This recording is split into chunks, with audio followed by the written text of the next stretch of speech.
volta com a segunda parte e vimos aqui a promessa de Deus que haveria rãs sobre todo o Egito, porque os rãs abandonaram os rios e partiram para o povo, para os dormitórios, para os fornos. Existem até umas imagens da Idade Média ou antes de alguns textos da Bíblia que a gente vê uma quantidade de rãs imensa subindo nas paredes, subindo nas mesas, que o inglês chama de Plague of Frogs, né? A plaga das rãs, no Êxodo 8. Então, de uma Bíblia inglesa de 1680, a gente tem aqui uma imagem muito interessante. Agora, que imagem forte é essa quantidade de rãs por toda parte, mesmo, como diz Moisés, no dormitório e na cama do rei do Egito. Rãs no chão e até nos fornos que se fazia comida. Imagine, o que temos para jantar? Não temos bolo, não temos fruta, porque está cheio de rã na região. Quer dizer, as pragas, ou essa invasão de rã deve ter sido horrível, uma sensação horrível, imagina você. Agora, por quê? Isso foi uma consequência natural da morte em massa dos peixes no Nilo. Porque uma vez que não havia condição de vida, que os peixes morreram, como nós já vimos no primeiro programa, e os peixes em decomposição, eles poluíram totalmente as águas do Nilo. E aí o que aconteceu? As rãs, não tendo ambiente ali, elas fugiram. É interessante que elas sobreviveram, porque como sendo batráquios, elas têm respirações tanto na água quanto no solo, respiram fora d'água. Então elas tiveram condição de sobreviver, fugiram. Não tinha ambiente para elas ali. Então, nesse caso, elas foram rãs ou sapo, aqui a gente viu que no texto original, Tispardaim, pode ser também carapadá, são termos que significam rãs, sapo, qualquer tipo de batraco que estava ali na água, fugiram e foram para a terra. E aí eles procuram geralmente uma fonte de luz, um lugar onde eles possam se refugiar, tá certo?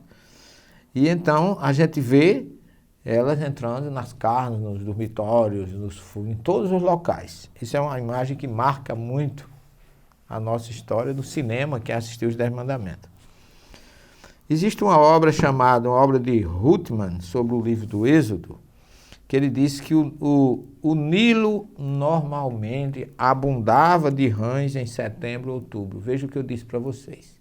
Porque a época das cheias, no nosso interior, quando ocorre as enchentes no começo do inverno, é sapo e rã para tudo que é lugar, cantando, fazendo aquela festa maravilhosa. Então o Nilo estava com seus estuários cheios de sapos, de rãs, de batráquios, de uma forma geral, como nós conhecemos. E aí, logicamente, elas fugiram, porque as algas eram nocivas, mataram os peixes, e elas ficaram sem alimento. E então fugiram. Desse modo, uma escala de tempo conjetural para as pragas começa a tomar forma. A primeira ocorreu quando o volume do Nilo era quase máximo, provavelmente em setembro. A segunda veio uma semana depois, já no começo de outubro. Quer dizer, a primeira foi no fim de setembro, a segunda já no começo de outubro. Quando o número de rãs do Nilo estava naturalmente no seu apogeu, na sua quantidade máxima. Essa grande quantidade foi impelida para a terra pelas águas poluídas do rio, que não dava condição delas ficarem ali. Quando todas as pragas chegaram ao fim, a última delas, a 10ª, aconteceu durante a Páscoa. Como eu já disse para vocês, foram 7 meses de acontecimento, e a última, que correspondeu já mais ou menos ao mês de março, abril, no calendário. Portanto, os 10 sinais ou 10 pragas abrangeram um período de quase 7 meses, de setembro a março do ano seguinte.